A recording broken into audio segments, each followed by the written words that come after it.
ఈ కార్ కి best ceramic coating premier care Apexer car detailing studio for contact.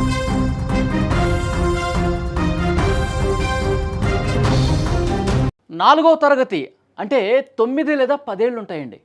ఆ వయసు పిల్లలకు ఆడుకోవటం తెలుసు, అల్లరి చేయటం తెలుసు.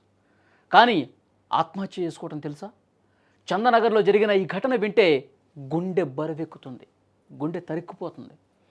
మెడలో వేసుకునే స్కూల్ ఐడి కార్డు ఆ పసివాడి పాలిట యమపాశమవుతుందని ఎవరు ఊహించరు. మెదక్ జిల్లా శంకరంపేట మండలం కొల్లపల్లికి చెందిన శంకర్ పార్వతి దంపతులు బతుకుదెరువు కోసం హైదరాబాద్ వచ్చారండి. చందానగర్లోని కృష్ణవేణి టాలెంట్ స్కూల్లో శంకర్ డ్రైవర్గా పనిచేస్తున్నాడు. అక్కడే ఓ ఇంట్లో వాచ్మెన్గా ఉంటున్నాడు. వాళ్ళ చిన్న కొడుకు ప్రశాంత్ అదే స్కూల్లో 4వ తరగతి చదువుతున్నాడు. నిన్న సాయంత్రం రోజులాగే స్కూల్ నుంచి ఇంటికి వచ్చిన ప్రశాంత్ యూనిఫామ్ కూడా మార్చుకోలేదు. నేరుగా బాత్రూంలోకి వెళ్ళాడు. అదే అతని చివరి ప్రయాణం అవుతుందని ఆ తల్లికి తెలియదు. బాత్రూంలోకి వెళ్ళిన పిల్లాడు ఎంతకీ రాకపోవడంతో 10 నిమిషాల తర్వాత తల్లి వెళ్ళి పిలిచింది. ఉలుకులేదు పలుకులేదు.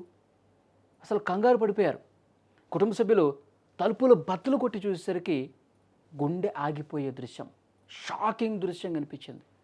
బట్టలు ఆరవేసే బైండింగ్ వైర్కి తన మెడలోని ఐడి కార్డు ట్యాగుతోనే ఉరి వేసుకుని వేలాడుతున్నాడు. వెంటనే ఆసుపత్రికి తీసుకెళ్ళిపోయారు. అసలు వాళ్ళకేం అర్థం కాలేదు, అసలు ఏం జరిగిందో అర్థం కాలేదు. వెంటనే ఒకటిన ఆసుపత్రికి తీసుకెళ్ళిపోయారు. అప్పటికే జరగరాని ఘోరం జరిగిపోయింది.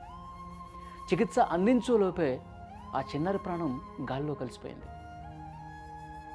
ఎంత బాధ చూడండి. గుండె తరుక్కుపోతుందా ఆ తల్లిదండ్రులకు? అసలు ఎందుకు ఇట్లా జరిగిందో కూడా ఇప్పటికీ వాళ్ళకి అర్థం కావట్లేదు. ఒక డ్రైవర్గా వాచ్మెన్గా కష్టపడి బిడ్డను చదివించుకుంటున్నటువంటి ఆ తండ్రికి కడుపు కోత మిగిలింది. చందానగర్ పోలీసులు కేసు నమోదు చేసుకుని దర్యాప్తు చేస్తున్నారు. కానీ తల్లిదండ్రులకి ఒక విజ్ఞప్తి, తల్లిదండ్రులారా జాగ్రత్త, మీ పిల్లలు ఏం చేస్తున్నారు, వాళ్ళ ఆలోచనలు ఏ విధంగా ఉన్నాయి అన్నది ఒక్కసారి గమనించండి. లేకపోతే ఇలాంటి ఘోరాలు ఇంకా పునరావృతమయ్యే అవకాశం కనిపిస్తుంది.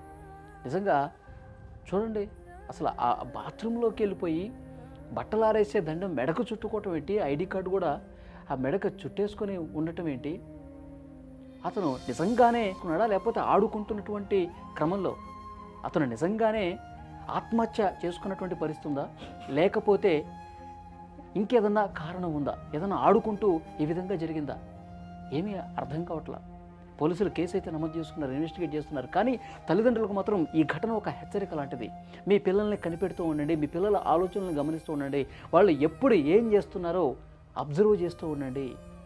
లేకపోతే ఇలాంటి ఘోరాలే జరుగుతుంటాయి. నిజంగా ఆ తల్లిదండ్రులు ఇంకా శోకంలో ఉండిపోయారు. ఆ శోకం నుంచి ఇంకా బయటకు రాలా. బంధువులు, కుటుంబ సభ్యులు, ఇంటి చుట్టుపక్కల వాళ్ళందరూ కూడా ఈ వార్త విని షాక్ అయిపోయారు. అసలు ఏం జరిగిందో కూడా ఎవరికి అంతు చిక్కని విషయం కనిపిస్తుంది. పోలీసులు అయితే ఇన్వెస్టిగేషన్ మొదలుపెట్టారు, అన్ని కోణాల్లో దర్యాప్తు చేస్తున్నారు.